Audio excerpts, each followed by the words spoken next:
What are the big influences on our property market? That's what I want to share with you today. And the main one is one you probably hadn't thought of. Yeah, we're going to talk a bit about price growth and supply and demand and the economy and those things that you think of. But the big one I'm going to share with you may change the way you think about buying your next investment.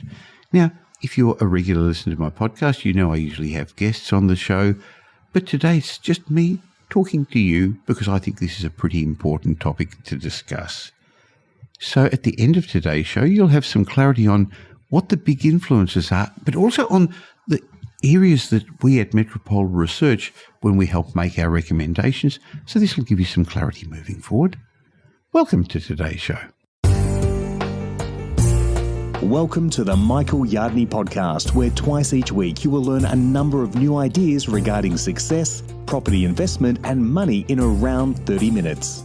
Our show is brought to you by Metropole, who specialise in helping you grow, protect and pass on your wealth through strategic property and wealth advice. Now here's your host, Michael Yardney, Australia's authority in wealth creation through property, who has been voted one of Australia's top 50 most influential thought leaders.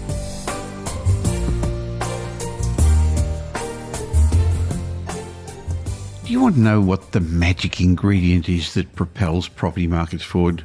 You know, that little secret ingredient behind whopping price growth?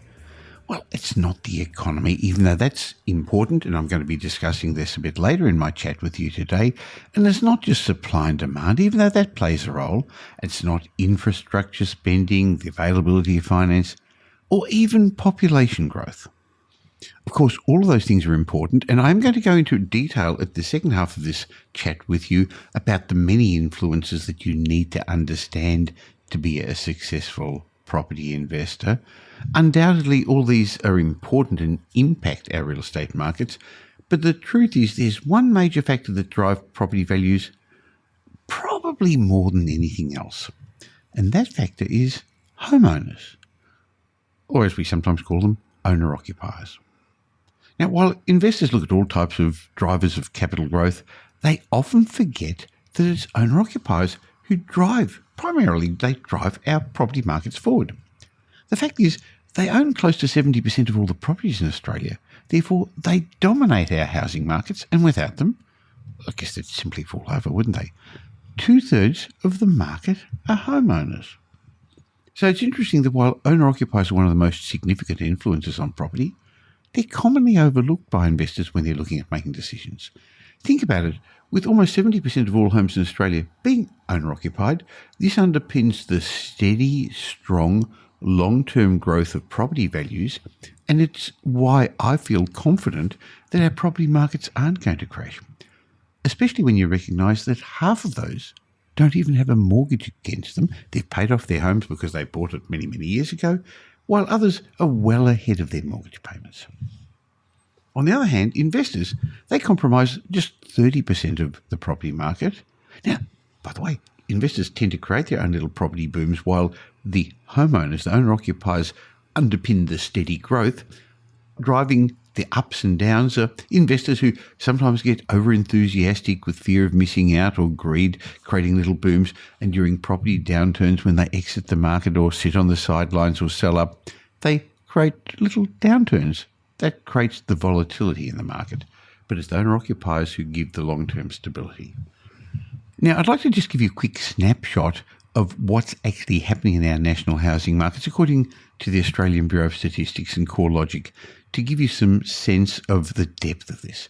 There are 10.7 million residential dwellings across Australia.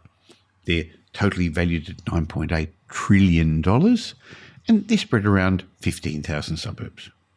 Now, we're building an additional 130, 160 dwellings each year, and there was a lot of new dwellings being built recently with the first homeowner grant.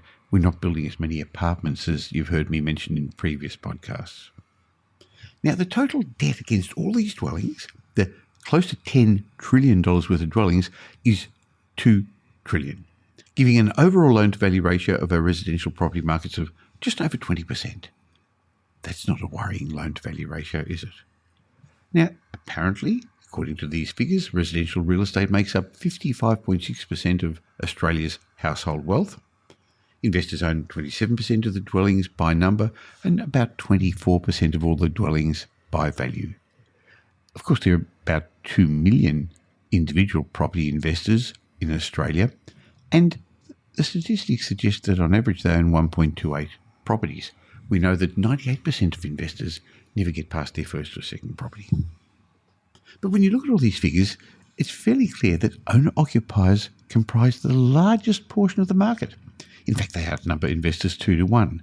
And that's why I always give the following advice to investors who are searching for a strong property performer. I say, buy the type of property that will appeal to owner-occupiers. You see, in my mind, an investment-grade property must have owner-occupier appeal. Now, not because I'm planning to sell it, but I want it to be attractive to a lot of owner-occupiers, home buyers, who are going to buy similar properties near mine, pushing up the value of my properties. I want it to be attractive to affluent owner-occupiers, those who've got money and those who are prepared to pay a better price to own this type of property, which would be located in an aspirational or a gentrifying suburb. Now, this is different from what most investors look for, isn't it? They wonder who the tenant's going to be, how they're going to pay their rent, what the tax benefits are going to be, and they end up buying in those Legoland high-rise apartment towers, and then they wonder why their investments are underperforming. On the other hand, owning a property with an element of scarcity, which is located close to amenities, to jobs, to transport, to lifestyle features, or to cultural, social aspects like cafes, bars, art precincts, that will always attract home buyers. But by the way, these features are also going to appeal to tenants. Now, if you think about it, your future income from your investment property will depend upon your tenants. It'll depend upon the ability to keep paying you rent and pay you higher rent over time. And that's why at Metropole, we always recommend our clients invest in affluent locations and in properties that are going to be attractive to more affluent tenants. And there are tenants at all levels of the market. So a lot of people rent in these more affluent, gentrifying, aspirational suburbs, not necessarily because they can't afford to live there or buy there, but sometimes due to lifestyle choices. Others are rent investors and they live there because it suits them and they invest elsewhere. So if you end up buying a property that ticks all the boxes I just mentioned a moment ago, you know you're investing in a dwelling with lasting appeal. But of course, it's not just the property, it's also the location. By now, if you've been listening to my podcast, you'd know that location does about 80% of the heavy lifting of your property's capital growth. And you'd also know that not all locations are created equal. Some suburbs are going to be more popular than others. Some areas will have more scarcity than others. And over time, some land will increase in value significantly more than other locations. That's why it's important to buy your investment property in a suburb that's dominated by more homeowners, rather than a suburb where tenants, and I guess therefore investors, predominate. You're going to find these suburbs where more affluent owners live will outperform the cheaper outer suburbs where wages growth is likely to stagnate moving forward. If you think about it, property values have risen considerably, in many cases 20%, in some cases 30% over the last year, while wages for most Australians haven't gone up. So the outer suburbs are going to have more affordability issues than the more affluent suburbs where people have multiple streams of income and where wages for the skill level 1 and 2 workers keep going up. There's nothing just in Australia. Same all over the world. Go to any major city, London, Paris, Vienna, Los Angeles, and you'll find that the wealthy people tend to live within 10, 15, 20 minutes drive of the CBD or near the water. Why is this so? Well, the cynics would say it's because they can afford to. And in part, that's true. In general, the more established suburbs, they've got better infrastructure, better shopping, better amenities. And the way we've lived up to, well, I guess when COVID came and we're now working from home a lot more, is these suburbs have been closer to the CBD and closer to the water.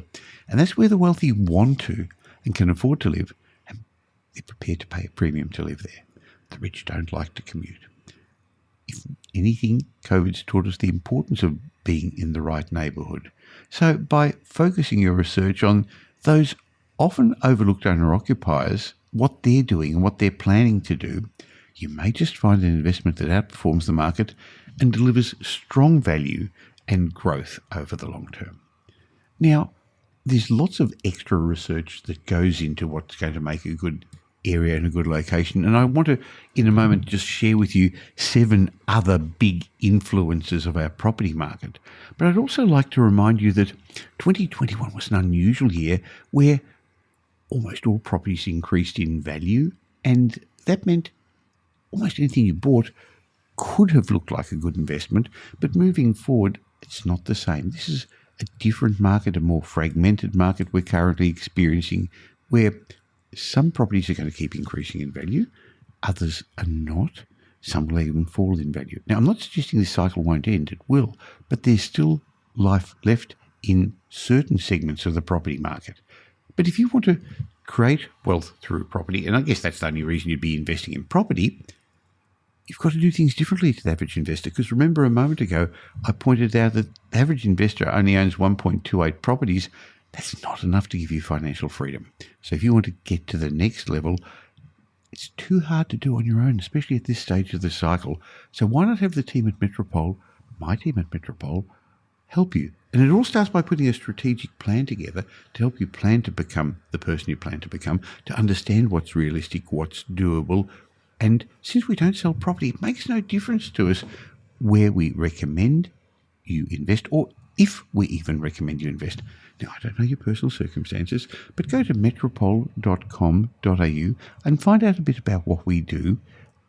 Leave your details, and why not have a chat to understand how building a personalised strategic plan, rather than selling you a cookie cutter or whatever, building you a special plan for your family circumstances would help you outperform the averages in your property investing. Now, back to the other things we were talking about a moment ago, about all those myriad of other factors, not just owner-occupiers, that affect our property market, because in reality, the property market isn't independent of our economy. There's social, financial, political factors that are all important to what's going to impact the value of your home. So let's just have a quick look at some of the other big influences of our property markets going forward. And these are the factors that we take into account when at Metropole we make a recommendation to you. Now, a lot of people talk about population growth, and there's no doubt that the 2 big factors that are going to keep pushing up property values over the long term, even though there's going to be ups and downs in the market, are population growth, the demand for property, and the wealth of the nation, the fact that we are going to be able to afford more properties.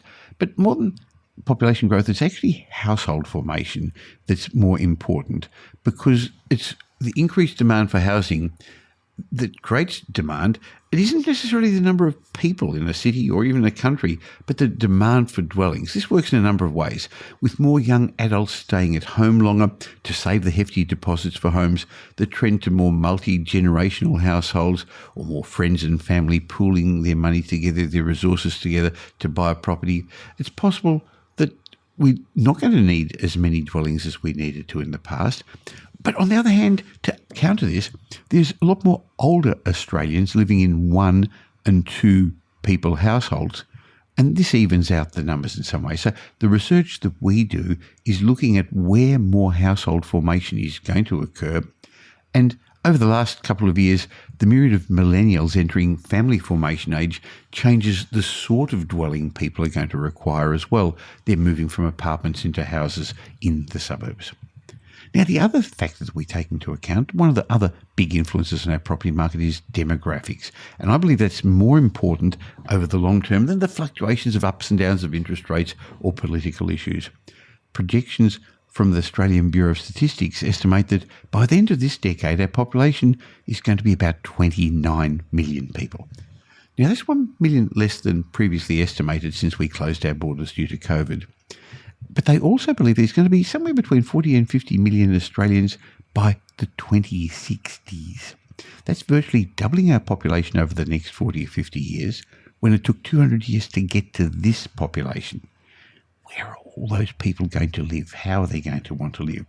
It's likely that as we're now opening our borders, more people are already going to come and want to live in Australia, in the safety of Australia. I know that we have had our challenges with COVID, but compared to other parts of the world, there's people queuing up, lining up to come to Australia.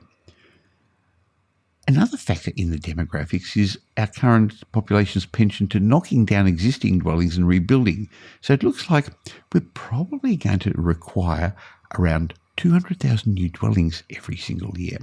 And if we're going to build that population growth that has been suggested we're going to need to, for every current 3 houses over the next 20 years, we're probably going to have to build one more, which means we're going to be living a lot more in apartments. But how are we going to fit another 200,000 dwellings in each year? Many investors should be asking themselves those questions. Where are they going to be? And is this going to have sufficient population growth and infrastructure to support it?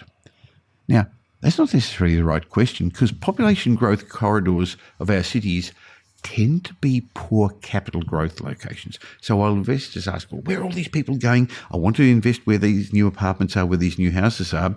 Abundant new supply is the enemy of capital growth. At the same time, these locations tend to be where young families are, where new families are, where migrants move.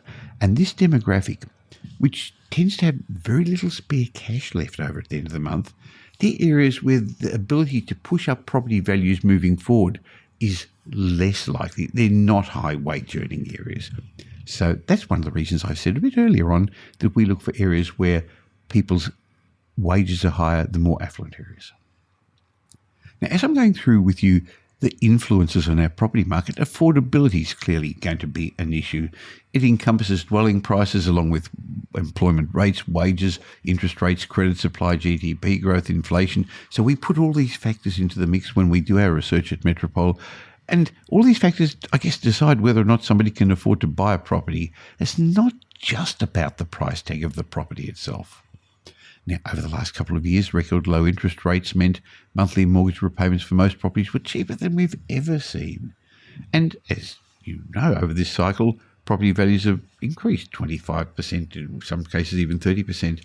But wage growth has been minimal, meaning we're going to end up with a two-tier property market as the cycle moves on. The more highly skilled, highly paid workers are still going to be able to afford to pay more for their homes, while the average working class Australian won't have more money in their pocket to pay another, 100,000, 200,000 for their homes. In other words, I believe investors should avoid blue-collar areas or young family suburbs and seek out suburbs where wages growth is higher than the state average. Now, you won't be able to afford a home there in most cases, but what about an apartment? A family-friendly apartment, not one of those high-rise apartments, but an apartment in a medium-density dwelling, or townhouses. They make great investments as well. In other words, I suggest investors avoid blue-collar working areas and look at areas which have got strong wages growth, which is going to lead to future capital growth. And this is where people can afford to, and they're going to be prepared to pay a premium to live there. And these are often the gentrifying middle-ring suburbs of our capital cities. Now, another big factor influencing our property markets is credit policy. You've heard me say it before, property investment's a game of finance, more than bricks and mortar. So it's a game of finance with some houses thrown in the middle. Over the last few years, we've seen a significant impact on changes of credit policy. And I believe credit changes are going to be more important in what happens to our property markets than interest rate changes. Now, just recently I did a great podcast with John Lindemann that went through all this in detail. If you haven't had a chance to listen, go back and have a listen. Hey, there's lots of great podcasts there. Each one's an episode on its own to give you some education into the property markets and finance and success. But what has happened over the years is that when credit has been tightened, when we've had credit squeezes, the property markets slow down. And when finance is free and loose and cheap, property markets boom. Now, you only have to go back to 2017 when macroprudential controls introduced by APRA slowed down our property markets, made it harder for investors. Then there was the Royal Commission into the finance sector where we witnessed the tightening of a credit that ended that housing boom of 2016-17. In fact, people just can't buy properties if they can't get access to cash, while rising interest rates won't affect all those owner-occupiers who've got a lot of equity in their home. Rising interest rates just tend to affect those who have overborrowed, like some of the young first homeowners.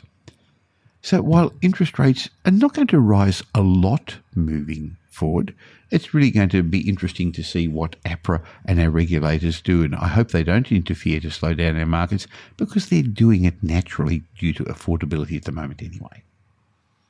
Now, as I go through with you the various big influences of our property markets, another one is the wealth of the nation, wages growth, job creation.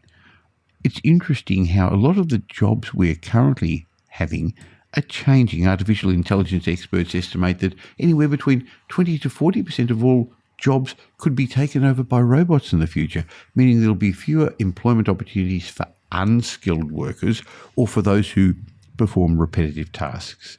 Of the jobs that remain, well, in the old days, some of them would have been moved offshore for cheaper labour, but now with what's happening in the world, partly because of COVID, partly because of the geopolitical issues, hopefully Australia is going to be bringing more manufacturing jobs and skilled jobs back to Australia. But it's important to understand where people with higher paying jobs are living, and as we become a knowledge-based society, because we're never going to go back to being a big manufacturing country. We just can't support that at the moment. And sure, we're making money with exports, and there'll be more export income coming because of the geopolitical problems on the other side of the world. But basically, we're a knowledge-based economy, and so people who are going to earn the most are those in knowledge-based jobs.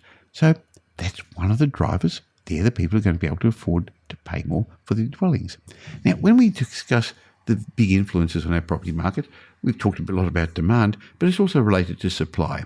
So increasing supply of dwelling is going to be critical as our population increases, and to do so will involve large projects such as high-rise apartment towers and new suburbs created on the outskirts of our capital cities. That's the only way we're going to add another Melbourne, Sydney, Brisbane to our population in the next 20, 30 years, because that's what's planning to do.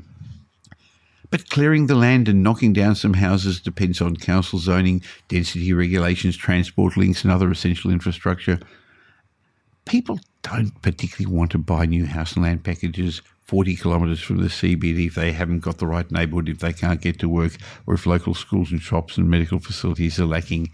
So in the big mix of what we look for when we decide where we're going to recommend our clients buy in Australia, we look at all these things we're talking about, including supply and demand. So I guess where I'm coming from, and I've got one more factor to share with you, is that our team at Metropole do a lot of research, and we currently recognise that there's probably less than 4% of the properties on the market are what we call investment grade, in locations that are going to create life-changing wealth. So once again, if I could give a shameless plug and say, have a look at what our team at Metropole do. Go to metropole.com.au, and why not get our research on your side to help level the playing field? Well, it does more than level the playing field, it evens the odds. So our team has property strategy, buyer's agency, renovation, development, property management, wealth advisory, financial planning, and business advisory as well. We have a holistic range of services, and you may choose to use some or all of them. I don't know what your requirements are, but this is the sort of detail that goes in the mix when our research department puts together ideas of where we should be looking for property. Now, the 6 factors I've just talked about and the owner-occupier factor only tell half the story. Regardless of how readily available finance is, how fast the population is growing, people's perception of these things is just as important. If consumers believe the market's heading downwards, whether this is reflected by the true statistics or what's going on or not, it will influence their behaviour. And of course, at times of uncertainty like we've been experiencing, some people will hold off making significant purchasing decisions like a new home or investment property. Now, currently, the media is full of negative headlines scaring off potential buyers, saying that the property market's going to crash in 2023, the interest rates are going to go up, there's going to be shortages of food and petrol. And buying a property is an emotion-heavy process, and buyers, both owner-occupiers and investors, often let their heartstrings pull them in the directions that their head might not. This is one factor you've got some personal control over, and if you're savvy, you could use it to your advantage to get ahead of the game. When other people are stricken with fear of missing out and bidding storm for the less than perfect properties arose a year or two ago, your research would have helped you. Our plan that we would have put to you at Metropole would have helped you stay calm and avoid buying into the hype. Conversely, when others are paralysed by fear and the market creates opportunities, Your confidence in the advice you're going to receive from your buyer's agent or your property professional could see you snap up a fantastic property. And when you look back in a couple of years' time, you're going to say, boy, I've made the right decision. Because life will move on again. The problems that we're experiencing with COVID and geopolitical problems and an election coming up, they're all going to be over. And what you've got to do is not make 30-year decisions based on the last 20, 30 minutes or even days of news. So last little message I'd like to give you is, if you're planning to get involved in property investment, whether it's your first one or your 10th one, keep a long-term perspective and understand these significant drivers and influences of our property market in helping you make your investment decisions. Now here's Michael's mindset message. Remember, a change in your thinking will lead to a change in your life. In today's mindset message, I'd like to talk to you about 6 things money can't buy. Now, the theme of my podcast is property investment success and money, but I've often said that any problem money can solve isn't really a problem. And maybe this is true for business and investing matters, but that said, there's still a lot of things that money can't buy. You'll never look back on your life and wish you'd spent more time at work or reminisce about all those fun times you literally counted your money. Sure, we all need money to survive and thrive, but it's vital in my mind that we keep a balance between our financial goals and all those other things that give us true, priceless meaning to our lives. It took me years to recognize this, so I'd like to share this with you because sure, money can help solve lots of problems, but always remember there are some wonderful things that money just can't buy. Like money can't buy happiness, buying things that give us instant gratification, especially these days when we purchase items from anywhere in the world, just from the comfort of our home, and sometimes without even worrying about them thanks to credit cards or Afterpay. Sometimes we confuse this dopamine rush, this quick rush, with happiness, but it doesn't last. Now, I know a lot of it happened over COVID when people are locked down, and I remember there were 2 sorts of days, the sort of days you bought things online to make you feel good, and the days where you got rid of the things you bought online that you really didn't want. So what I'm suggesting is that money isn't going to buy you happiness. And it can't buy you wisdom. You might be able to prepay your university course or attend fancy conferences, but some of the most brilliant and passionate people you'll ever meet aren't those who studied at Oxford or Harvard, but they've gone through, I guess, what I'd call the University of Life. Knowledge is about more than just lectures and textbooks. So go out there and live your life. Unfortunately, over the last couple of years, we've also learned that money can't buy good health. Sure, money can pay for top-notch medical insurance and medical care, but it can't keep you healthy or alive indefinitely. Many people work themselves into the ground in their pursuit of money at the expense of their own well-being. It often takes a serious illness, injury, or something like that to stop you in your tracks and force these people to reassess their priorities. And sadly for some, this wake-up call happens too late. Now, money can't buy you friendship. If you don't believe me, just ask somebody who's won the lottery. There's always family members, other people, long-lost friends who come, or when, unfortunately, somebody dies, they'll find money problems amongst family as well. No amount of cash can buy real friends who are going to laugh and cry with you, keep your darkest secrets, dry your tears with their sleeves, and let you share their slice of cake. So as I go through things money can't buy you respect. Like friendship, respect's earned and is not transferable for cash. There are lots of very wealthy people out there who you've probably got no respect for. Am I right? You can probably name a couple of tycoons and politicians off the top of your head who are probably drowning in money but have got zero credibility. People respect your actions and your values, not your bank balance. And money can't buy true love. Look how many movie stars, sports people, other rich celebrities end up with poor relationships. You don't see many in lifelong happy relationships. So having lots of money doesn't guarantee their relationships are going to succeed any more than for mere mortals like you and me.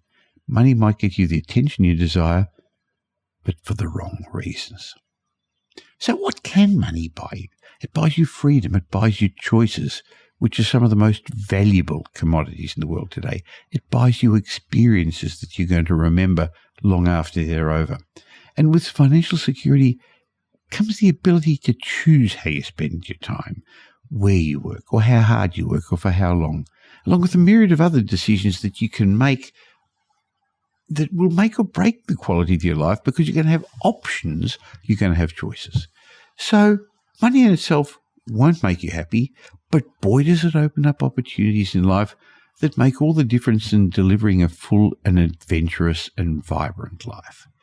So my mindset message to you today is, sure, invest and work hard at accumulating wealth, but remember what's really important in life. Well, it was just me today. You know that frequently I have guests on the Michael Yardney podcast, but every now and then I like to just have a chat with you. And today I discussed with you the big influences of our property markets going forward. And if you got some benefit from this, and you know somebody else who would, please tell them about the Michael Yardney podcast. You'd be doing them a favour, helping them become more financially fluent, and you'd be doing me a favour in my quest to make more people financially fluent. There's a share button on all the podcast apps, or just tell somebody about the Michael Yardney podcast. Or, of course, you can tell the world by leaving a review. I always enjoy those. I'll be back real soon, but you can keep in touch with me on social media. Just look for Michael Yardney or join my private Facebook group. Go to Facebook and look for the Property Update Facebook group, where I leave information for you, some tips, some charts every day. Hey, I've also got another gift for you as a way of saying thank you for subscribing to this podcast, listening to this podcast. Just go to podcastbonus.com.au. I'll leave a link in the show notes, podcastbonus.com.au, and I've got a group of reports and ebooks for you. I'll be back again real soon.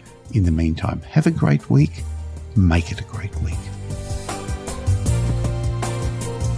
Thanks for listening to this episode of the Michael Yardney podcast, which was brought to you by Metropole, who help their clients grow, protect, and pass on their wealth through strategic property and wealth advice. If you like what you heard and don't already subscribe, you'll find us on iTunes or on your favourite Android app as the Michael Yardney podcast. Watch out for our next show, which comes to you twice a week, and you'll learn some new ideas about property investment, success, and money in around 30 minutes. To get more of Michael's thoughts, go across to www.propertyupdate.com.au and sign up for his daily morning briefing, and you'll hear from not only Michael but a group of leading property success and money experts. And just a reminder that the information you heard in this show today is general educational advice and not specific investment advice, as we don't know your personal circumstances. If you're looking for specific advice, why not ask the team at Metropole to help you?